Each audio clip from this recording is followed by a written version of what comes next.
Proclamação do Evangelho de Jesus Cristo segundo Mateus.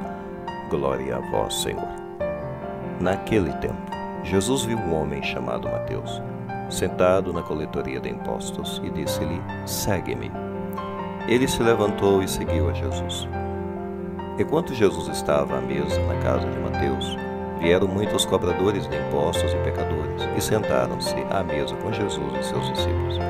Alguns fariseus viram isso e perguntaram aos discípulos: por que vosso mestre come com os cobradores de impostos e pecadores? Jesus ouviu a pergunta e respondeu: aqueles que têm saúde não precisam de médico, mas sim os doentes. Aprendei, pois, o que significa: quero misericórdia e não sacrifício. De fato, eu não vim para chamar os justos, mas os pecadores. Palavra da salvação, glória a vós, Senhor. Bem, caríssimos irmãos, hoje nós temos nesse Evangelho de Mateus capítulo 9, o chamado do próprio Mateus. E a questão que se apresenta para nós hoje nesse Evangelho é como escolher alguém para uma função, para um cargo, como Jesus faz essas escolhas. É interessante que ele não segue os critérios que a gente consideraria lógicos, critérios humanos. Se fosse para evitar uma opinião negativa, com certeza Jesus não usaria como critério escolher uma pessoa como Mateus. Ele teria escolhido talvez uma pessoa com mais gabarito, o mais bem visto pela sociedade. Mateus não era exatamente uma pessoa bem vista pela sociedade. Ele passa pela coletoria de impostos, Jesus passa por essa coletoria e surpreende Mateus no seu chamado. Portanto, é surpreendente, mas o que seria mais surpreendente? O convite de Jesus ou a resposta de Mateus? Bem, para um homem como esse, Mateus, que é um sujeito odiado pela sociedade dos judeus, porque ele era cobrador de impostos, tinha uma profissão que era considerada uma profissão que extorquia as pessoas da sociedade judaica e enriquecia os mestres. Ou seja, isso financiava um estilo de vida extravagante, com certeza, talvez comportamentos imorais, porque esses cobradores de impostos eram muito ricos, tinham muito dinheiro, então eram extravagantes.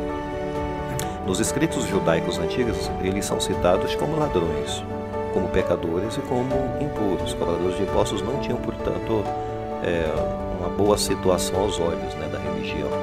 Então era um tipo de pessoa a ser evitado. Mas vem a questão: por que Mateus, sabendo que essa profissão era desprezada pela sociedade dele, e no entanto ele se torna cobrador de impostos? Ora, Mateus sabe que há coisas que o dinheiro não pode comprar, mas ele também sabe que há coisas que só o dinheiro pode comprar.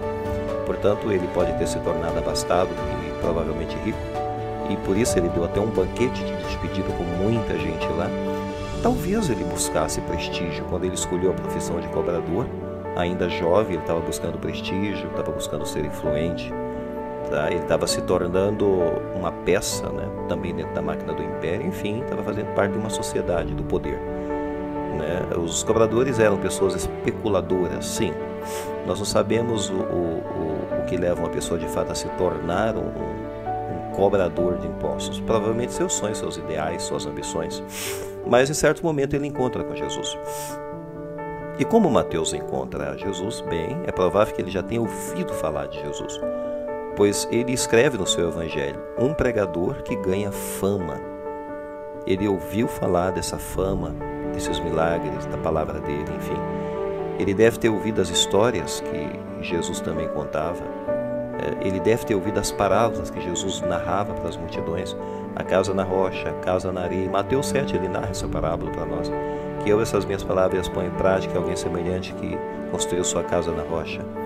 É uma especulação aqui, mas Mateus é provável que ele tivesse se perguntado em que fundamento estava a sua vida. Será que estava na rocha? Será que estava na areia? A gente percebe que a resposta que ele dá a Jesus é imediata.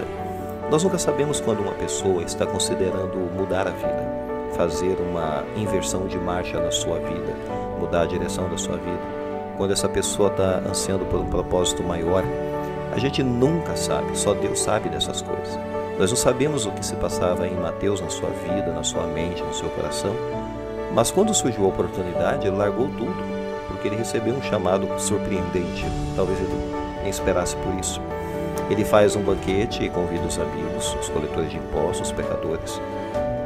Os pecadores, sim, pessoas que eram mal vistas também, que não seguiam o ritual da religião.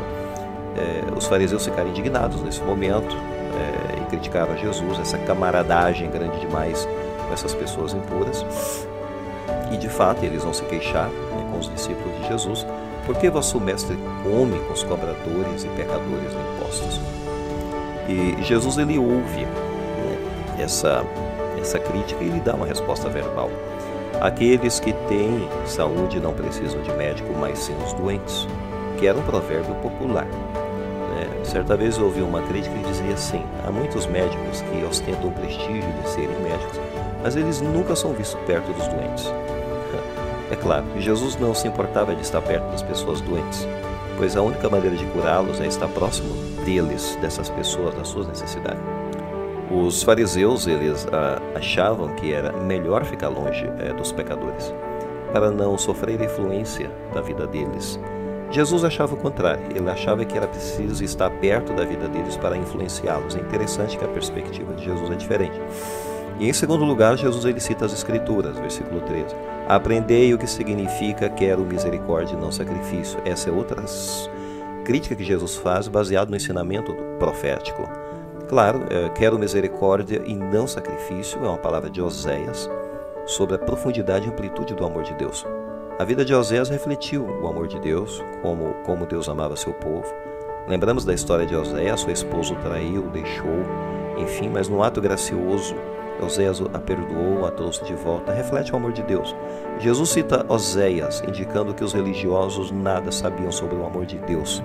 Os fariseus nada sabem sobre o amor de Deus. Se soubessem sobre isso, entenderiam, né? Quero misericórdia e não sacrifício. Pois os fariseus insistiam mais no ritual e muito menos no relacionamento com Deus. No fim, a conclusão a essa história, que é uma história talvez mais sobre Jesus do que sobre Mateus. Vamos colocar a ênfase aqui na pessoa de Jesus. Jesus, ele dá novo potencial a uma vida que estava mal investida. Mateus com seus questionamentos, Mateus insatisfeito provavelmente com a sua vida.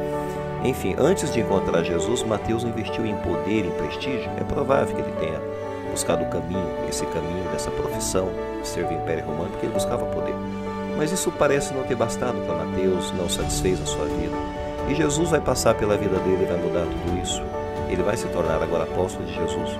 Agora a sua vida não era mais sobre ganhar dinheiro, mas sobre mudar vidas. Jesus viu nele o que os outros tinham desvalorizado. Nós não gostamos de admitir que pensamos como os fariseus, que alguns estão além da redenção, que alguns não têm solução e não têm jeito. E nós temos a tendência de descartar, né, algumas pessoas. Mas a gente, infelizmente, é assim, a gente pensa como fariseu. Então, como Jesus aborda o outro, a pessoa, né? Jesus, ele era indiferente, sim, aos antecedentes dos homens. Ele não levava tanto em consideração os antecedentes, né, os pecados, mas aquilo que a pessoa poderia se tornar, o potencial delas, a mudança que também estava dentro delas e poderia acontecer. Isso é bem interessante. O passado das pessoas não impedia de Jesus ver o valor dessas pessoas. Pensemos nisso, porque a gente tem que mudar a nossa visão também sobre a forma como vemos as pessoas e nos relacionamos. Louvado seja nosso Senhor Jesus Cristo, para sempre seja louvado.